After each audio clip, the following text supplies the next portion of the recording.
Halo semuanya, kasih karunia dan rahmat dari Allah senantiasa menyertai kita sekalian. Pada kesempatan ini, saya mau mengajak kalian semua untuk berselancar ke salah satu buku yang dianggap suci, namanya Al-Quran. Perselancaran ini terkait dengan kisah kebangkitan Kristus, yang mana hampir semua umat Islam mengakui bahwa Isa itu tidak wafat. Isa itu ketika disalibkan, yang disalibkan itu bukan Isa, tetapi Isa yang diserupakan oleh Allah. Jadi sekali lagi seluruh umat muslim mengakui bahwa Isa itu diangkat, tidak wafat. Tetapi ada salah satu video dari Ustadz Fadil Taslim mengatakan bahwa Isa itu wafat. Nah, inilah yang membuat saya itu tergelitik. Sebenarnya seperti apa sih pemahaman Islam ini mengenai Isa? Kenapa ada dua persepsi yang berbeda, yang bertentangan di antara mereka? Nah, sebelumnya mari kita dengarkan dulu cuplikan dari video Ustadz Fadil Taslim. Sebentar, ibu-ibu tadi Nabi Isa ada dua versi. Ngomong Nabi Isa ada dua versi, Bapak. Jadi saya tidak mengharuskan penjenengan sama sefaham dengan saya. Ya? Karena mungkin beda. Ada orang mengatakan Nabi Isa tidak mati, masih hidup di sana. Kalau saya kejar, terus di sana dia kan manusia lah, terus di sana ya apa itu? Paling jawabannya Allah Maha Kuasa. Kalau nanti Nabi Isa akhir zaman turunnya di mana? Tidak ada keterangan. Apakah turun di Bani Israel sesuai dengan kenabiannya? Tidak ada keterangan. Apakah dia turun nanti masih sebagai nabi atau sehingga saya memahami, meyakini Nabi Isa sudah wafat. Betul, di Al-Quran ada kok, Pak. Ada, makanya saya memahami. Cuma di situ kadang-kadang diartikan diwafatkan, kadang-kadang diangkat. Disinilah yang menjadikan dua versi. Soalnya kan manusia ada nyawa pasti mati. Ya. Tegas lagi, Pak, dimatikan. Ada ayat yang lebih tegas. Memang dalil umum, kullu nafsin dha'iqatul maut. Setiap yang berjiwa pasti mati. Itu dalil umum. Tapi ada dalil khusus yang menyangkut Nabi Isa. 5:116. Nabi Isa besok ditanya oleh Allah itu. 5:116. Iya. Nabi Isa besok ditanya oleh Allah. Iya. 5:116. Dan ingatlah ketika Al-Masih Isa putra Maryam. Monggo. Dan ingatlah ketika Allah berfirman, wahai Isa putra Maryam, engkaukah yang mengatakan kepada orang-orang, jadikanlah aku dan ibuku sebagai dua Tuhan selain Allah. Stop. Itulah pertanyaan Allah kepada Nabi Isa. Ini besok Nabi Isa ditanya, hai Isa putra Maryam, adakah kamu pernah mengajarkan pada manusia supaya manusia menyembah kamu, menyembah ibumu? Jawabannya, lanjut. Isa menjawab, Maha suci engkau, tidak patut bagiku mengatakan apa yang bukan hakku. Diplomatis jawabnya, Maha suci engkau ya Allah. Artinya aku tidak pernah ngajari seperti itu. Lanjut. Jika aku pernah mengatakannya, tentulah engkau telah mengetahuinya. Terus. Engkau mengetahui apa yang ada pada diriku, dan aku tidak mengetahui apa yang ada padamu. Jadi berdasar ayat ini Nabi Isa tidak mengajarkan supaya manusia menuhankan dia atau menyembah ibunya. Tidak. Nah, lebih jelas satu ayat lagi 117. Ini gongnya. Aku tidak pernah mengatakan kepada mereka kecuali apa yang engkau perintahkan kepadaku. Ya, apa perintah Allah? Yaitu sembahlah Allah dan Tuhanmu dan Sembahlah Allah Tuhanku dan Tuhan. Itulah ajarannya Nabi Isa. Sembahlah Allah Tuhanku dan Tuhanmu. Lanjut. Dan aku menjadi saksi terhadap mereka selama aku berada di tengah-tengah mereka. Nah, Nabi Isa menjadi saksi selama Nabi Isa berada di tengah-tengah mereka. Berarti Nabi Isa hidup bersama kaumnya. Lanjut. Maka setelah engkau mewafatkan aku, engkaulah yang mengawasi mereka. Setelah engkau mewafatkan aku, berarti Nabi Isa mati wafat. Engkau yang mengawasi. Jadi umatnya Nabi Isa setelah ditinggal mati, Nabi Isa tidak tanggung jawab. Artinya sudah di luar tanggung jawab saya. Setelah kita menyimak, memperhatikan apa dan bagaimana penjelasan dari Ustadz Fadil Taslim, coba kita lihat dulu sejenak siapa sebenarnya Isa dalam Al-Quran. Dalam Al-Quran, Isa itu adalah kalimatullah, Allah, dan semua muslim pasti mengakui itu. Kemudian juga dalam Al-Quran dijelaskan bagaimana Isa itu mampu membangkitkan orang mati, lalu membuat burung dari tanah liat, menyembuhkan orang sakit, dan diakui bahwa Isa yang akan datang menjadi hakim. Nah, ini menjadi lebih bertentangan lagi, ya. Di satu sisi Isa itu begitu hebat proses kedatangannya, tapi di sisi lain menjadi lemah. Saya coba bacakan dulu surat Al-Maidah 5 ayat 116. Hai Isa putra Maryam, adakah kamu mengatakan kepada manusia, jadikanlah aku dan ibuku dua orang Tuhan selain Allah? Isa menjawab, Maha suci engkau, tidak patut bagiku mengatakan apa yang bukan hakku. Jika aku pernah mengatakannya, maka tentulah engkau mengetahui yang ada dalam diriku, dan aku tidak mengetahui apa yang ada pada diri engkau. Tadi Ustadz Fadil Taslim mengatakan bahwa surat ini ditujukan untuk besok, ketika Allah bertanya kepada Isa, besok itu kapan Ustadz? Harusnya ini yang dijelaskan oleh Ustadz Fadil Taslim, tapi kita bisa melihat bagaimana Ustadz Fadil Taslim justru lari dari topik, tidak menjelaskan seperti apa sebenarnya Isa itu. Jadi kalau kita mengamati surat Al-Maidah 5 ayat 116 dengan isi surat yang lain, sebenarnya sangat saling bertentangan.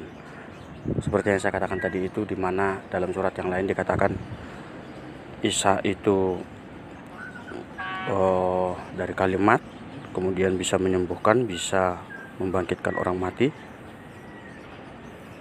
Tapi di sisi lain surat Al-Maidah ini menentang semuanya itu. Dan inilah senjata dari hampir semua kaum muslim untuk menentang kealahan Isa. Secara pribadi sebenarnya saya tidak menyetujui Isa itu disebut Yesus, tapi mau tidak mau dalam terjemahan bahasa Inggris Isa itu diterjemahkan dengan Jesus. Padahal Jesus, kalau kita mau tahu, kalau mau berbicara Yesus, sumber yang paling tepatnya itu adalah kitab suci, ya, karena kitab suci yang jelas-jelas berbicara tentang Yesus. Nah, sekarang saya fokus pada surat Al-Maidah tadi, surat 5 ayat 116. Ketika tadi saya membacakan surat ini, mungkin Anda punya kesan atau apa yang muncul dalam benak Anda? Dalam benak saya itu seperti ini. Surat Al-Maidah ini sangat lucu, aneh, ya. Kenapa saya katakan aneh? Seperti yang dikatakan oleh Ustadz tadi, bahwa surat ini ditujukan besok. Besok itu nggak jelas kapan. Nah, saya melihat sisi lain, bahwa penulis surat Al-Maidah ini, penulis siapapun dia saya tidak tahu, saya melihat bahwa dia ini adalah seorang pengamat, seorang hakim. Ya, hebat ya kan? Hebat sekali loh. Hakim antara Allah dan Isa, di mana penulis itu mengamati Allah sedang memarahi atau sedang menegur Isa. Coba, begitu luar biasanya si pengamat surat Al-Maidah ini, sehingga dia bisa meramalkan besok, kata Ustadz Fadil Taslim tadi, besok Isa akan seperti ini. Oke. Jadi sekali lagi surat Al-Maidah 5 ayat 116 menjadi senjata kaum muslim atau para ustadz atau ustazah atau pengajar Al-Quran untuk menyangkal kealahan Yesus. Sementara di ayat-ayat yang lain, surat-surat yang lain, mereka tidak pernah membahas itu, membahas tentang sisi kealahan. Maka saya tidak menentang pemikiran dari semua kaum muslim mengenai surat Al-Maidah, karena memang dalam surat itu sudah tertulis seperti itu. Tapi sekarang saya mau mencoba menunjukkan betapa anehnya Al-Quran. Anehnya itu satu sama lain saling kontradiksi. Surat yang A mengatakan seperti ini, surat yang B mengatakan seperti ini, gitu ya kan? Bahkan di antara umat Islam sendiri pun seperti itu. Ada yang tadi itu mengatakan Isa sudah diangkat, ada yang mengatakan Isa sudah wafat. Nah, ini yang benar yang mana? Ya kan? Nah, jadi paling tampak sekali juga surat Al-Maidah tadi 5 ayat 116 bertentangan dengan surat An-Nisa 4 ayat 171. Nah, itu tadi yang saya singgung tadi, bahwa di mana Isa dikatakan lahir dari kalimatullah, kalimat Allah. Artinya gini, kalau Isa itu lahir dari kalimat Allah, oke, simak baik-baik dulu ya.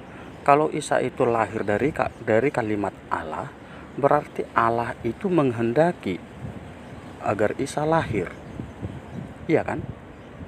Allah menghendaki Isa lahir, dan hanya Isa yang dibuat Allah seperti itu. Tidak ada yang lain. Muhammad tidak. Ya kan?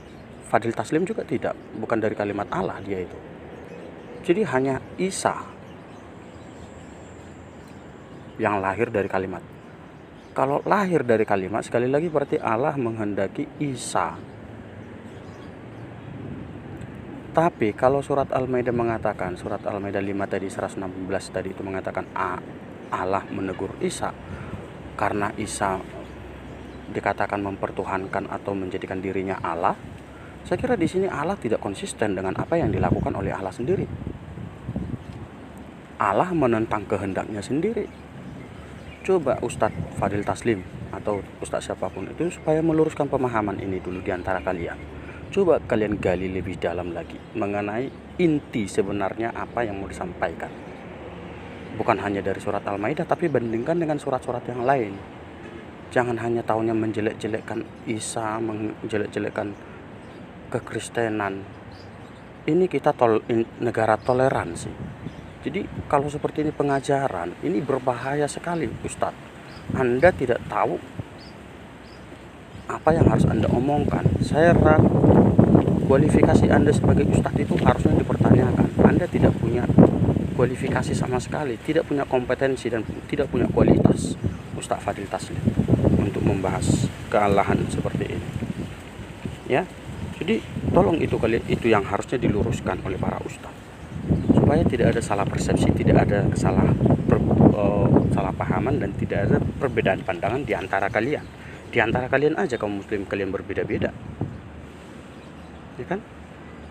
Nah, apalagi kalau tadi saya katakan, kalau mau berbicara tentang Yesus, lihat sumber yang tepat ke sana itu. Sumber yang paling tepat ialah kitab suci. Kenapa saya katakan kitab suci? Karena hanya kitab suci yang berbicara tentang Yesus, terutama Injil ya, Perjanjian Baru. Dalam Perjanjian Lama tidak ada. Dalam Injil. Dalam Injil dikatakan, Injil Yohanes 13 ayat 13.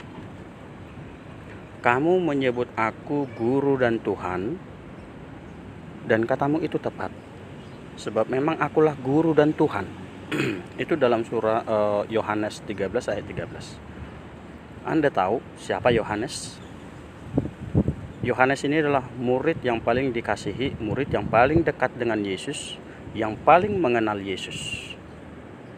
Lalu dia menuliskan kisah tentang Yesus ini. Dan apa yang dikatakan oleh Yesus ini ditulis oleh Yohanes. Kamu menyebut aku guru dan Tuhan, dan katamu itu tepat, sebab memang akulah guru dan Tuhan. Selain itu, mengenai keberadaan Isa juga dengan jelas disampaikan oleh Yesus. Aku berkata kepadamu, sesungguhnya sebelum Abraham atau Ibrahim atau Abraham jadi, aku sudah ada. Dan ini kata-kata Yesus loh. Dalam Yohanes 8 ayat 58. Dan untuk mempertegas keberadaan ini, Yesus bersabda, kamu berasal dari bawah, aku dari atas. Kamu dari dunia ini, aku bukan dari dunia ini. Yohanes 8 ayat 23. Jadi, kenapa Yesus mengatakan aku dari atas? Karena tadi itu dalam Al-Quran, dia adalah kalimat Allah. Dia berasal dari atas. Sehingga di sini tidak ada pertentangan. Yang menjadi pertentangan itu ketika surat Al-Maidah 5 ayat 116 ini. Ya, dan surat Al-Maidah ini menentang Al-Quran. Maka menjadi pertanyaan besar bagi kita semua, bagi Anda, terutama para ustadz, bagi pengikut-pengikut Islam yang aliran keras mungkin, yang selalu menentang, menjelek-jelekkan Isa, supaya berpikir keras untuk hal ini. Ya, karena ini penting sekali, karena ini bukan persoalan sederhana bagi orang yang sadar, karena ini persoalan iman. Inti hidup kita itu ada di mana? Inti hidup kita ada pada Allah. Maka ini bukan persoalan yang sederhana ya. Mungkin di antara kalian itu ada yang cuek, tidak mau tahu buat apa mengurusi hal-hal seperti itu. Mungkin seperti itu. Tapi bagi saya tidak. Saya tidak mau supaya semua orang itu selamat. Ya, saya mau semua orang selamat. Saya tidak mau ada orang-orang yang menghancurkan atau merusak tujuan hidup seseorang, yaitu Allah. Maka kalau Ustadz Fadil Taslim dan ustadz-ustadz yang lain, sebenarnya masih banyak sekali ya. Saya tahu beberapa ustadz yang selalu ngotot dengan keras mengatakan menentang kealahan Isa. Ada Ustadz Bangun Samudra, ada Ustadz Moko Kinta dan lain sebagainya. Pertanyaan besar untuk kalian semua para ustadz, terutama Ustadz Fadil Taslim. Saya mau bertanya seperti ini, dan ini tolong dijawab. Kapan tepatnya pengakuan Isa dalam Quran 5 ayat 116 itu terjadi? Kapan Ustadz? Jangan katakan besok. Besok itu kapan? Anda harus membuat waktu yang jelas. Ya. Jadi jangan berspekulasi atau membuat asumsi. Tidak boleh, nggak bisa. Dan kemudian yang kedua, kepada siapa sebenarnya surat Al-Maidah 5 116 ini ditujukan? Kepada siapa? Tolong dibuat itu penjelasan yang jelas untuk kaum muslim sendiri, bukan malah mengecek-ecek. Oke, jadi kalau saya menyimpulkan, tapi sebelum saya menyimpulkan, saya mau minta maaf untuk seluruh umat muslim, karena saya tahu ada beberapa umat muslim yang baik, tapi kebaikan mereka itu bukan karena, sebenarnya bukan karena Al-Quran, tapi karena kemanusiaan, ya, bukan karena Al-Quran, tapi karena rasa kemanusiaan. Jadi kalau bisa saya simpulkan, pertama, surat Al-Maidah 5 ayat 116 ini tidak lebih dan tidak kurang, hanyalah teks yang berisi penyangkalan Isa sebagai Allah.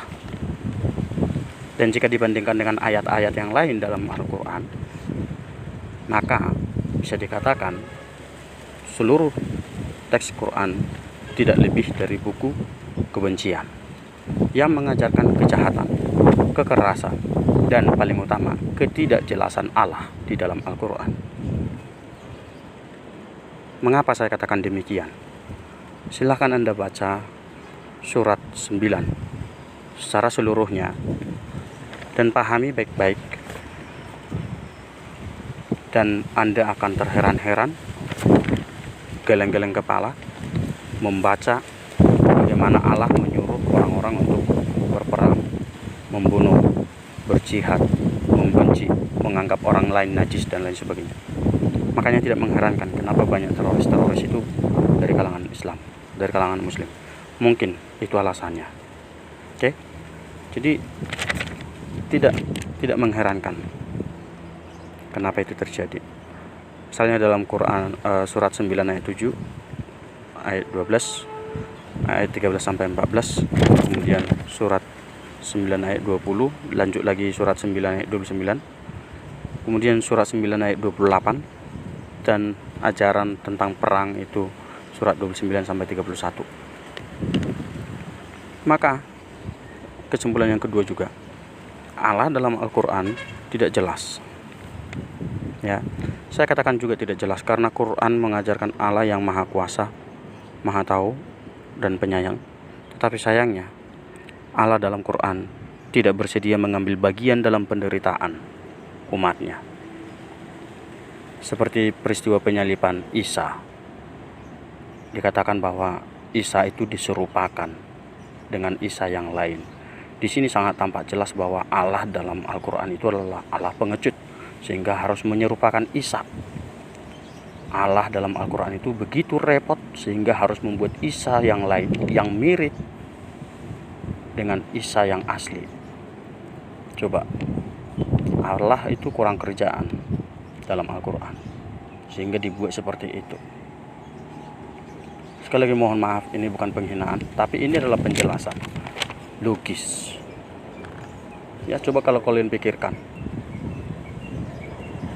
coba dipikirkan para ustadz baik-baik. Dan ini yang harus diluruskan, diberikan pemahaman yang benar kepada umat muslim. Jangan malah menjelek-jelekan Isa. Berikan penjelasan, berikan tafsir yang tepat. Selagi memang masih bisa. Kalau memang menjelek-jelekkan ya sudahlah, memang sudah kodratnya seperti itu. Kalau sudah harus menjelek-jelekkan. Oke. Kemudian tadi juga saya katakan bahwa dalam Quran Allah tidak bersedia mengambil bagian dalam penderitaan umatnya. Itu tampak dalam surat 19 ayat 71. Di mana di sini digambarkan Allah begitu kejam membiarkan umat muslim masuk neraka. Ya, saya bacakan suratnya, isinya. Dan tidak ada seorang pun daripadamu. Tidak ada seorang pun daripadamu.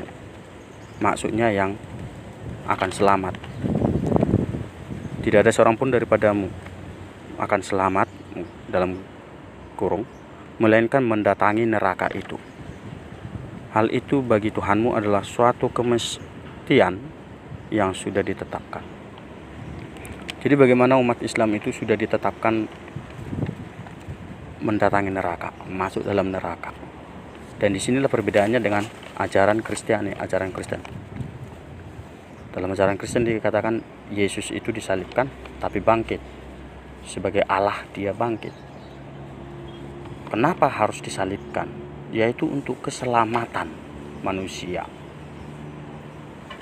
Namun bukan berarti juga meskipun Allah dalam diri Yesus sudah menyelamatkan lalu serta-merta umat Kristen diselamatkan. Tidak juga.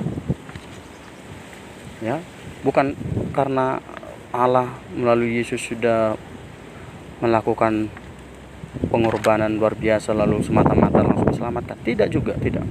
Jangan salah.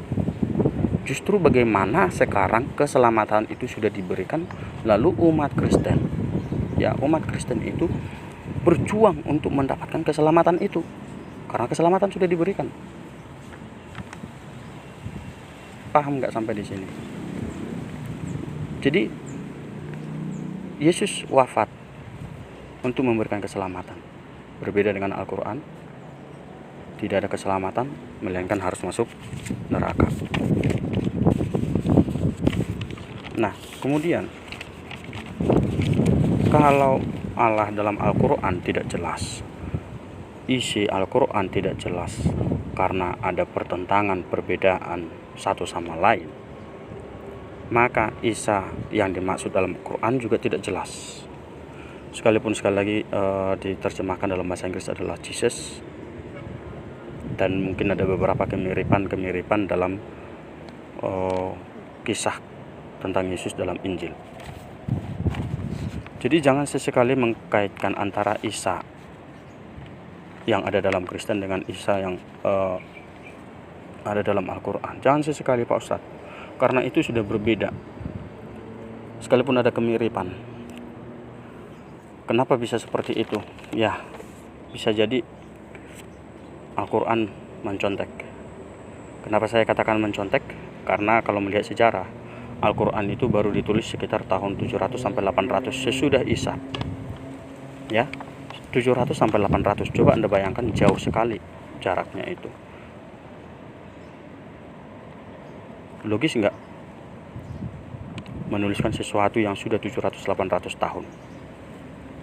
Ilmuwan sekalipun, orang pintar sekalipun, orang jenius sekalipun, saya kira tidak gampang untuk menuliskan hal seperti ini. Lalu senjata kalian itu adalah mengatakan Quran itu adalah wahyu. Tapi sekali lagi, ini juga wahyu yang seperti apa? Isinya kok seperti itu? Gitu.